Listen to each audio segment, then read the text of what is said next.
Hey guys, and welcome to another episode of Empathic Chronicles. I'm your host, Tiffany Elise, and I'm super excited to be with you tonight because I'm going to do things a little different, okay? I feel like I need to talk about letting go of what drags us down. Let me put it frank. Okay, today we're talking about something that we all face, and that's letting go of people and things that make us feel like shit. Okay, let's be real. It's not easy, but it's necessary for growth and for self-love. So, as per usual, grab your cafecito, get comfortable, and let's dig into why holding on can be more painful than letting go. Now, we've all had that person or situation in our lives that leaves us feeling drained, doubting ourselves, and often anxious. But here's the thing, we don't need to carry that weight. You deserve to feel light, empowered, and confident in your own skin. Letting go, believe it or not, is an act of self-love, not a sign of failure.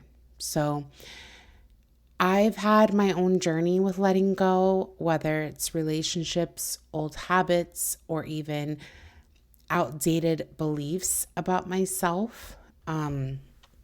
For example, my relationship with my mom, my relationship with my dad, it has always been an emotional roller coaster. It's never been stable. It's never been consistent. I mean, I literally, just to put it into context, this past Sunday, reached out to my dad just to make sure that he was okay, just to make sure that he was alive. And believe it or not, I shouldn't even be doing that, okay? I have a therapist, as you all know, and I'm very much active in therapy. I advocate for therapy. I think it's an amazing thing.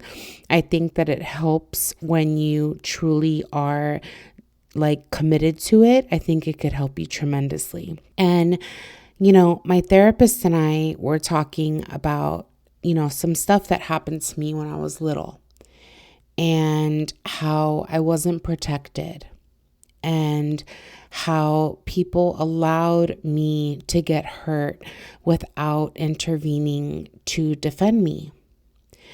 I've said this before, I was an attempt to save a marriage. So overall, I was never something that was when you have your first baby or just a planned baby in general, you're so happy, you're so excited, you're celebrating, it's amazing. With me, that wasn't the case. My parents had me as a way to try and save their marriage, for which didn't work. So growing up, I was always like the misfit. I was always the outcast. I was always the one that, nobody wanted around. And I got used to that growing up, so much so that now as an adult, I am actually happier when I'm either by myself or with my husband and my children, because I'm just so used to being isolated. I'm used to having that life. So then it's crazy because then when sometimes I get around other people, like this past weekend, I went to go and help one of my really, really close friends for a wedding that she planned. And no matter what, I was so much in my head, despite the efforts to just truly enjoy a weekend being away from responsibility. And while it was to work somewhere else, essentially helping her with this event, I struggle. And that's something that mentally I struggle with. I struggle with oftentimes not having trust in the people that I spend time with, because I'm so used to being shit on that I'm just waiting for it to happen again. So if it's not that, and then if I'm getting the support and the love and, validation and accept, affection rather that I need, I'm happy. But then it's like it dwindles so fast. And I think that that's just the way that I am mentally and emotionally. I'm a fucking roller coaster and I do my best to maintain despite all of it. Okay. Because at the end of the day, I'm well aware that I am not all there and that I can be a little bit fucked up in the head. But you know what? It is who I am and I have to own it. Okay. For a long time, I held on to people who brought nothing but negativity into my life because I thought that I could fix them. Okay. And that is like my mom. That is like my brother. That is like my dad. I have always been the one to take on other people's problems just to ultimately improve their lives. And it's fucked me up in ways that you couldn't believe. It's definitely that codependency talking, right? But at some point, I realized that I wasn't responsible for anyone else's happiness but my own. Okay. My brother struggled with a lot. Okay. I won't get into specifics because despite how shitty he's always treated me, I respect his privacy. And just overall, he has struggled as a person. Okay. Overall, my father has struggled as a person. Overall, my mom has struggled as a person. It runs in my family. It's something that definitely mental illness runs in my family. That's like a given, right? And so when you're constantly confronted with people that like envelop that nature and are just negative people and just unhappy with anything that happens to them, you almost take on a caretaker figure. And for several years, when my second child was just born, I, for example, took my brother in because he was on the street and he didn't have anything and he didn't have anyone. So I took on that responsibility. I moved to Colorado and lived there for all but 6 months, and also was in a position where I took on the responsibility of other people. So much so that I ended up having to be there for my own maternal figure, okay, in a legal situation, and it was just ridiculous. And so constantly being in that environment of like fight or flight is something that I'm accustomed to since my childhood, right? So how do I break that? Okay. Well, let's talk about why letting go is hard, because I don't have a relationship with my mom right now. I don't have a relationship with my brother right now. The relationship that I have with my dad is very like scarce. It's very like here nor there. It's very sporadic. It's very like matter of fact. It's not that typical like cariño, like love that like a father would give his daughter. It's never been like that with me and my dad. My dad has never been one to be like, I love you, I'm so proud of you, like I do with my own children. No, my dad's never been like that, nor has my mom. Okay. And so I've had to grow up and learn how to be affectionate and emotional with my own children, with my husband. Okay. Because growing up, I was always just this hard ass bitch that was like cold fucking blooded and was just like ready for a fight at any time because that's what I grew up in. Okay. So let me beg the question, why letting go is hard. Okay. Let's start with one of the biggest reasons we hold on to things that don't serve us is fear. Fear of change, fear of being alone, fear of the unknown. But honestly, the truth is that when you let go, you're actually making space for something new and better. It may not seem like that at first, but that's ultimately what happens. We're not just letting go of the bad. We're opening up to the good. And so for me, with my parents, I had to accept that at the end of the day, we're completely two different people. I've never been something that they've sought out or wanted. I've always just been like a pain in the ass, an annoyance, a dramatic queen, just anything for them to just constantly keep me shut up.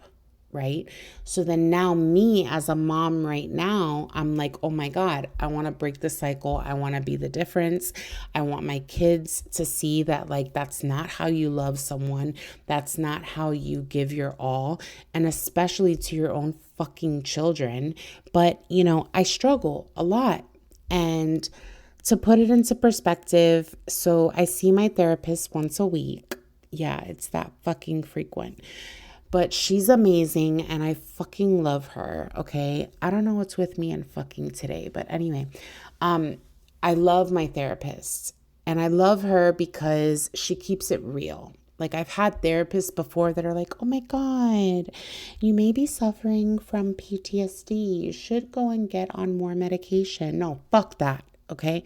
I finally have a therapist who literally sits there and talks me through it, actually advocates for me not to have any of my psychiatric medication dosage increased. Okay. Because that's not the answer. Okay. And today I actually I'm being like really, really fucking blunt right now. Like I can't believe I'm letting you guys in this deep.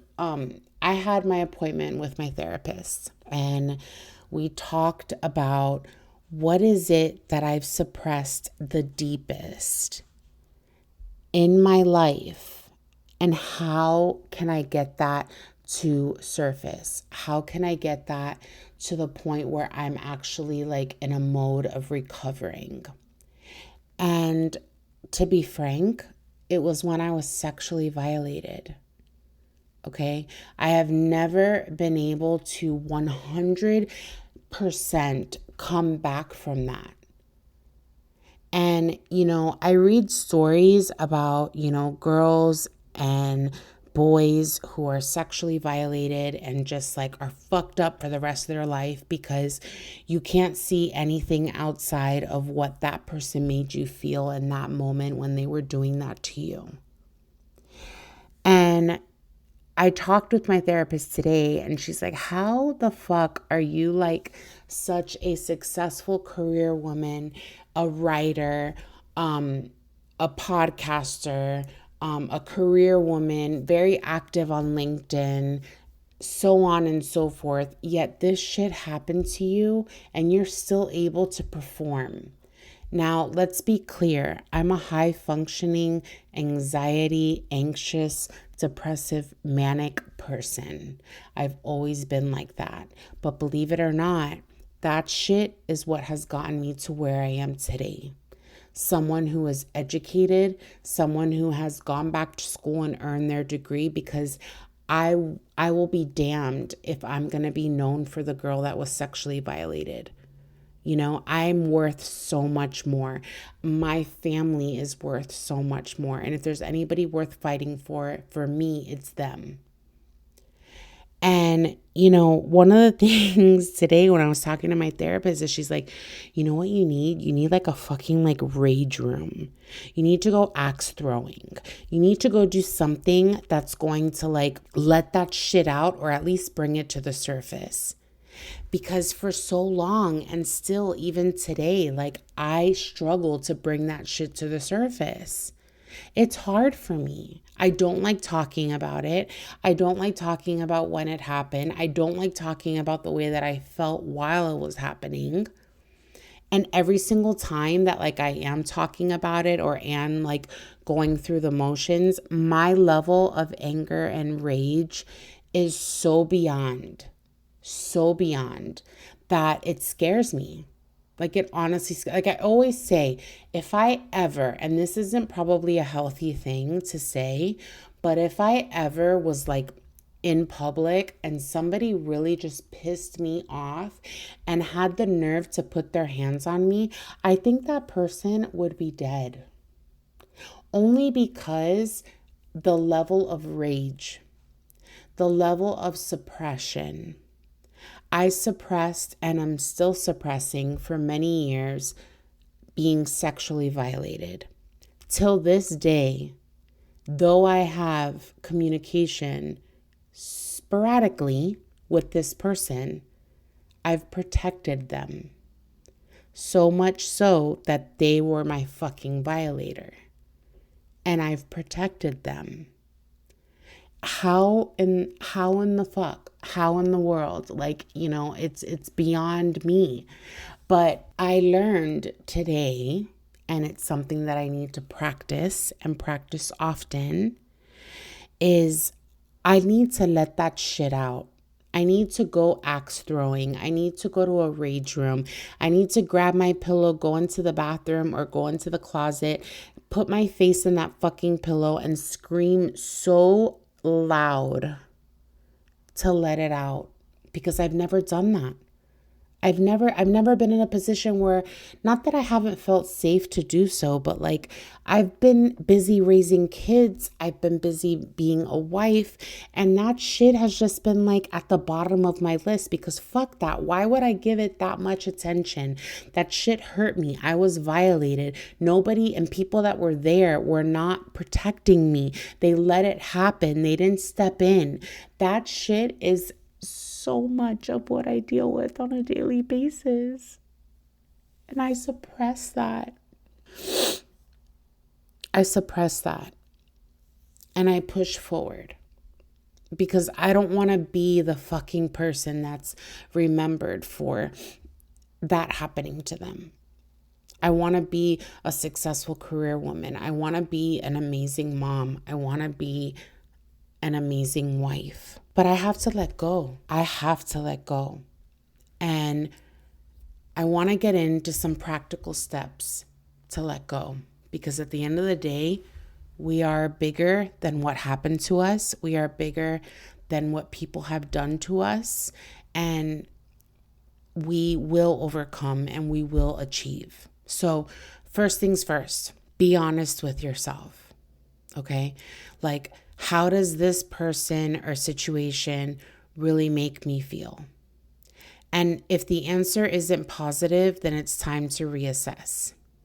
So for me, that's obviously been very easy to acknowledge the truth, because the answer has never been positive. And so I've always had to reassess. I've always had to suppress. I've always had to just push it down when it's not something that I can deal with or talk about. And I'm almost going to be 40 this year, and I still fucking struggle with this. So you can imagine how long this has been taunting me, essentially. Set boundaries. Sometimes letting go doesn't mean completely cutting someone out of your life, but it does mean setting clear boundaries. And this is something that I have learned over time, and it hasn't been easy, because like Blake Reynolds says, it's a shitty habit for women to constantly say sorry, but I was one of those women. You do not have to apologize for protecting your peace. Okay? You don't need to apologize for protecting yourself as a woman, as a human being. This next one is so hard. Forgiveness. For so long, I was like, no, I'm never going to do this. Like, are you fucking kidding me? I'm not going to forgive them. They watched this happen. They were there and they did nothing to help me. They did nothing to protect me. On the contrary, they perpetrated my fucking perpetrator. And like, I was worthless. I was lifeless. I don't even remember what I was thinking during the time that it happened. Okay, so forgiveness, not for them. You're not forgiving for them. Okay, let's make that very clear. Whatever has happened to you, when you reach a point of forgiveness, it's not for them, but it's for yourself. Okay, let go of the resentment. Let go of the what ifs. because for so long I was like, what if this didn't happen to me? Would I have had a different outcome in life? Would I have done things differently?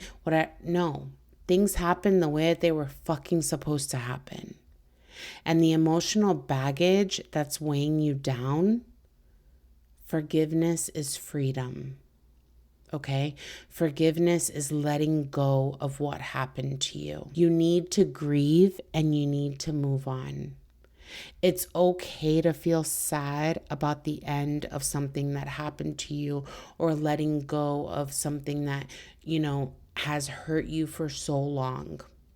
Allow yourself to grieve just like any other person would need to grieve. But the catch is not to stay stuck in that space. Because at the end of the day, grieving is part of healing. Because your hurt has been so focused on the people who have fucking done it to you, refocus on you. Okay? You matter. You are worth it. You deserve the best in life. Pour that energy back into yourself. Whether it's focusing on your goals, whether it's setting new goals, whether it's practicing self-care, or spending time with people who uplift you. Make yourself the priority. I cannot stress that enough. And I know it's hard, because if it's never been about you, it's hard for all of a sudden you to act like it's just all about you. I get it.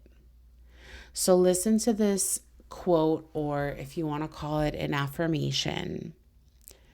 Remember, you are worthy of love, respect, and peace. And as I always say, we do not give up. We keep growing. And part of growing is knowing when to let go. And that has always been hard for me up until, I would say, within the last year, that I don't have a relationship with my mom. And I love her. I will always love her. She's my mom. She gave me life, regardless if they didn't want it or not. She gave me life, and I've accomplished and been able to achieve all that I have because I have life. So I'm very grateful for that. But I also needed to know when it was time to let go of my relationship with her. And that was when I realized that an apology will never happen. She will never admit for the things that she did to me. She will always act as though I'm the dramatic queen and she's the reign supreme. And I'm almost about to be 40 and I'm not about that life anymore. So if you're listening today and you're in a place where you need to let go of something or someone, I want to challenge you to take one small step. Take a piece of paper, get a pen or a pencil, and write down one thing or person that you know is holding you back. And start thinking about how you can move forward without that person, without that weight, without that negative influence. It's hard. It's hard AF, okay? But I promise you it's worth it. It's worth it because at the end of the day, your peace and your solitude and your ability to progress and move forward in life is more important than any moment that you've ever been hurt. So, thank you for joining me today, because I think that's all I can take at this point. I've gotten really raw with you. I've gotten really real with you, and I mean what I say. And I told you I was going to open up to you, and here I am. So thank you for joining me today on this very important episode of Empathic Chronicles. Letting go is hard, but remember, you're doing this for you, for your growth, and for your future. If this episode resonated with you, share it with a friend who might need to hear it. And if you want to connect, follow me on Instagram at Empathic Chronicles. And until next time, stay empowered, stay empathetic, and and most of all, keep growing. I'm your host, and I'm so glad that you were with me tonight. Talk to you next time.